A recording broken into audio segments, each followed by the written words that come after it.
Hey there friends, it's Missy again. Thanks so much for stopping in today. I'm back with a new layout and video for Pinkfresh Studio, and this layout is for the June challenge, and you can see there that we're focusing on die cuts and cut files, and the colors in this challenge match the brand new Let's Stay Home collection. And just look at these rainbow colors, so cute. This whole collection was inspired by the quarantine, and so if you've been taking pictures and documenting all of the things that have been happening for the past few months, then this collection is perfect because it encompasses all the things that we've all been going through. And so there's a little bit of everything for everybody, and the colors are just beautiful. So I have all the papers here. I have the 6x6 paper pad, all the stickers, and I'm going to use these die cuts here. These are in the store right now, and they're called floral circles. And I just thought they were really cute. And I wanted to focus on some of the other circles that are in the collection as well. And here are my pictures, just some really cute black and white selfies that I took of me and my daughter some point during the quarantine when there's nothing else to do except be lazy on the couch. And so I wanted to focus on the rainbow colors. Beautiful rainbow, always my favorite, but I also wanted to incorporate this darker blue color, and it's kind of a cross between royal blue and like a very bold periwinkle, and so I wanted to add that color in as well. And what was really cool is these circles fit perfectly inside the squares of this 12 by 12 pattern paper, and so I thought I would cut some of those up and just die cut a bunch of rainbow colored floral circles. So I pulled out my manual die cutting machine, and that's what I'm going to do here. And all of the circles, there are 6 circles in this die cut set, and they're all a different flower or leaf design, and they're very detailed and intricate, so be very careful when you run them through your die cut machine and then peel them off, because they're, they're very small and detailed. And for this first round, I couldn't get all the little pieces to punch out because I only ran it through my machine once. I should have not rewound it, but backed it up and brought it back through for a second pressing, so it would punch them out a little bit better. But you kind of get the idea there. And so I'm going to do some yellow, some pink, some blue, green, and then do a little bit of the peachy color as well, and that darker blue color. And this just took a few minutes to do. There you can see all the different designs that come in this set.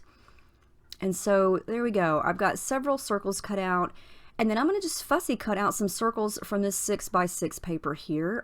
Lots of circle elements in this collection. There's a whole set of chipboard circle stickers, and then there's also this same paper in the 12 by 12 size. So I'm going to also cut some larger circles from that paper so I can have some different sizes going on. And I love making layouts with circles. They're just so easy to use, and I just wanted a rainbow of circles on the layout. And you can kind of see here I've got some things from different papers. I did pull out a couple of circle punches and punched a few circles in different sizes. And since I've got all these different colors, I thought I would just use white cardstock as my background so all those colors could really pop and show. And I'm going to use some clear gesso here on the background and just coat the whole thing. I wasn't quite sure what I wanted to do, and so I took some time off camera and kind of came up with this idea, kind of to keep my photos together. Sometimes I'll separate them and use them in a different design, but I thought I would just, since the way they print it out, I like the way they look like a photo strip, so I'm going to keep them like that and kind of have the circles just kind of going across the bottom half of the layout. So I pulled out my tray there with all of the Pinkfresh Studio watercolors. That's what I'm going to use today on my background, and I'm trying to recreate that darker color blue. And I'm going to start with the packaging technique. And the first mixing, I just got it way too dark. It did not work. So I'm blending some of the sapphire with the sky blue, with the lavender, with a touch of the licorice, which is the black. And yeah, I'm trying to match that color, and I get it pretty close. But I'm going to start with that and just mix the color on a piece of plastic, add a little bit of water, flip it over, and start to smush it down. And this is just a good starting point here. I love the packaging technique. It's a very easy and quick way to get color on your background.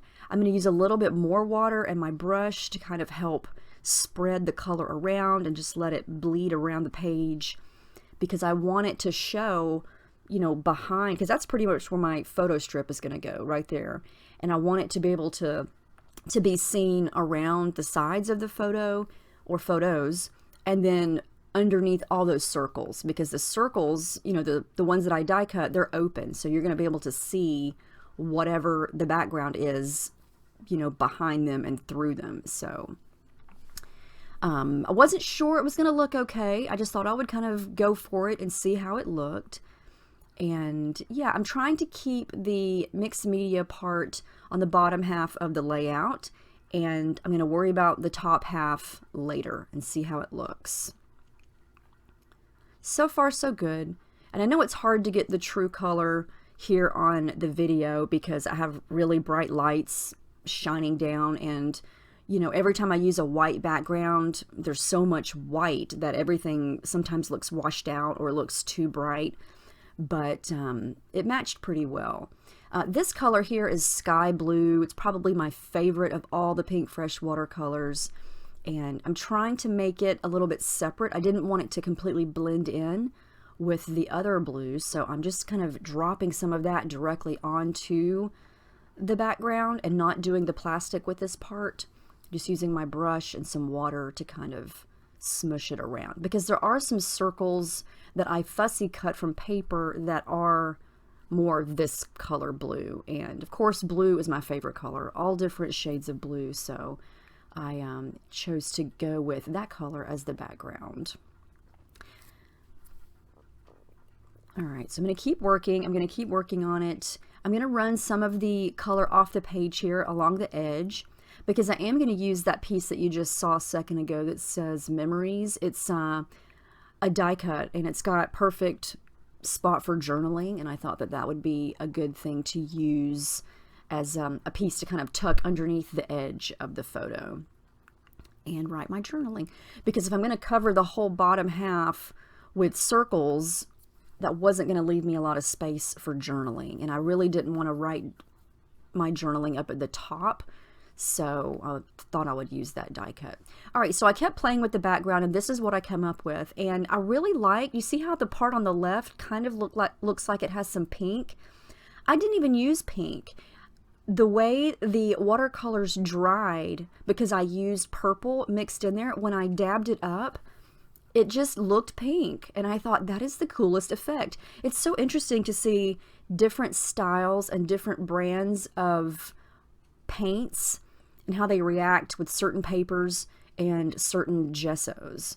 And you know, sometimes they change color, sometimes they completely look different when you mix them together, but I love how that turned out. So you can kind of get the idea here. I put all the circles back, and I like how it looks. I think the background turned out really pretty, and I think it's just something that's different, and it really brings out that darker blue / periwinkle-ish color. And it almost looks kind of purple. Once it dried, more of the purple color showed through, which I was surprised, because when I was making it, it looked more blue. But I think it turned out really cool. I think it enhances the colors of the circles. So I'm going to start to glue things down. I had to be very careful with the die cut circles because they are so thin and so detailed. My fine liner bottle was perfect for that because the end of it is really, really skinny, and all these little pieces were really, really skinny. So I started to glue all those down, and there's obviously no way that I could add adhesive foam to add dimension behind these die cut pieces. They're just too skinny. So I'm going to glue those directly onto the background. And then the photos I popped up, and then some of the other circles that are solid, I'm going to add some foam behind those. And I'm also going to run those through my edge distressor there, and that's what that little black gadget is. It's got a little blade in the middle, and I've had that for years. I get a lot of questions about where I got that from, and I got that from Michael's years ago. It's from Making Memories, and I don't know if they still carry it, but I have seen a whole, a whole bunch of different varieties of edge distressors from different companies. So they're pretty easy to find. It just may not look like this one. All right, so not everything is glued down. I don't think everything is glued down. Yeah, some of the things are still loose. I'm going to go ahead and tuck in some thread, and I do have a matching color of that blue periwinkle purplish color. So I'm going to tuck some of that in to the left of the photo there. And I like the thread. It just gives a little bit of a messy, whimsical look. It creates some texture, and it adds the perfect color of whatever I need in that specific spot. So I'm going to continue to glue down everything else. And I went ahead and stitched around the edge of that journaling piece that I talked about. And that's the only place that I did journaling. But I just wanted to kind of make that piece stand out a little bit more. So I used the blue thread again. And then I'm going to continue to glue things down. I did want to add some more thread in different colors, but I wasn't sure where to do that. I didn't want to add it to the right of the photos because I didn't want to cover up where I'm going to write my journaling. So I thought that I would kind of create some circular thread nests, I guess you could call them, and I just wrap them around my finger, and then I'm going to loop them around some of these circles that I've already glued down. So I'm adding some yellow thread, I'm adding some blue. This is more of that reddish orange color. And yeah, so this is another idea for thread. If you don't want to, loop it up and make it into a big wad of thread, you can wrap it around your fingers to make a circle, and then it's a different, it's still thread and it's still messy, but it has a different look to it. And then it's a really cool effect if you wrap it around circles like this, because it, like in this case, I wrapped the orange thread around a blue circle, so it gives another pop of color around that area, and it just makes it look a little bit different, which I love. So I went to trim the edges of this circle off and realized that I hadn't glued down every single little teeny tiny piece, so I went ahead and did that before I cut the one on the right off, because I tend to let things hang off the page, and so sometimes I forget to go back and trim it up. So I went ahead and did that. And then I wanted to fill in some of these open spots with more little circles, and I thought that the enamel dots would be perfect for that. And there's a whole set in this collection, so I went ahead and filled in some of the spots with those. And what I love about these enamel dots is they stick very well, and there's several sizes of each color, and they were perfect because they just filled in some of the little odd spots that were left open from the circles. And then I decided to work on the top of the layout, and I wanted to bring in all of those bright colors, and that paper was perfect. It's got all the rainbow colors and all of these rows of cute little houses. And I didn't necessarily want to focus on the houses, so I cut a strip of the houses and then flipped it upside down, and so you can't even really tell that they're houses. I was mainly going for the little blocks of color. And then I wanted to pull in a piece of this really pretty soft pink color, since I have a little bit of that color going on in the circles, and there's a little bit of it on the background by accident with a watercolor. So I'm going to do 2 strips of these papers. I did rough up the edges with my edge distressor. I'm going to glue down the light pink one first, which is a little bit thicker, and then come in with the multicolored one and layer it on top, so you can see a little bit of both of those. And I love how that just brings all the colors of all the circles together up to the top. And it just gives sort of a top to the layout. Sometimes I like to leave the outline or the edges, white. Sometimes I like to top it off with something, and so this time I wanted to add something. I had a couple of the circles that I die cut left over, and so I pulled out those, and then I went to the cardstock stickers. Again, there are a lot of circle elements on those. There are the little chipboard stickers that I mentioned earlier, and I wanted to create a little cluster. I originally started to make the cluster right where you see it, and I was trying to pull in colors, at least one thing of each color. Something green, something yellow, something blue, and so on and so on. I found that sticker that said pajamas all day. I had to use that because, yeah, we've been doing that quite a lot during the quarantine. Who needs real clothes, right? So I started to build the cluster, excuse me, But then I decided to move it over to the right, and I think it looks better over there. So I've got a little yellow sticker, a light orangey coral sticker, a light blue one. Then I'm going to use the green die cut.